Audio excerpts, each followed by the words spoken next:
Hey everyone, Roger Haskett here. We're talking to people in a pandemic. It's a wonderful day today. The sun is almost shining. I've had a pandemic morning where I had time in bed with my two youngest kids.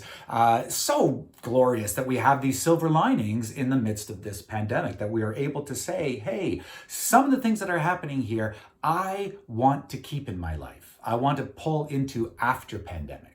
And one of those things I believe are the silver linings we're finding in the closeness and the love that we're able to express more because we have more time with our loved ones. I want to talk about today, though, this concept of we're all in the same boat.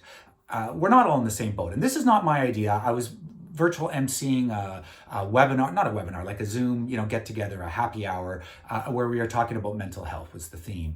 And one of the things that came up was a person, I don't remember who, it might've been Diane Alexander from the creative group, who was like heading that session. I can't quite remember where it came from, but someone said, we're not in the same boat. Everyone keeps saying we're in the same boat. We're not in the same boat. We're in the same storm, but we're all in different boats. And the moment that person said it, it was like in my brain, and you could see it. Everyone else was like going, like how useful of a metaphor to have for what we're going through, because it creates two wonderful emotions and ideas in our bodies when we have that metaphor in our brains. We're not in the same boat, we're in the same storm. What it does is it creates gratitude and it creates empathy, which are things that we want to be grabbing onto in a pandemic. Gratitude, because you can be saying, my boat is afloat. My boat, like I'm Canadian, I'm so glad that I'm so grateful that I'm Canadian. Most of the time, especially right now, was I look to our government and see that our government is trying to greater or lesser success, let's be honest, to try to help its citizens.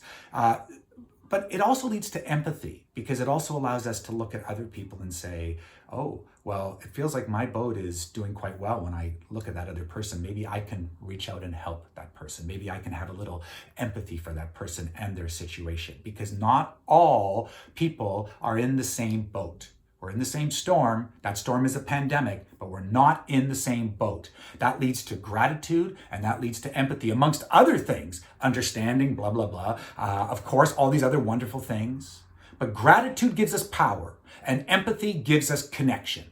These are things that we desperately want in a pandemic. I'm Roger Haskett. Thank you so much for taking the time. Please share with people that you think would find this valuable. Thanks so much. I can swear, I can joke, I say what's on my mind. If I drink, if I smoke, I keep up with the guys and see me holding up my middle finger. Please subscribe, like, and share so that other people have a chance to come in contact with this material as well. Thanks so much. I'm Roger Haskett. I really appreciate it.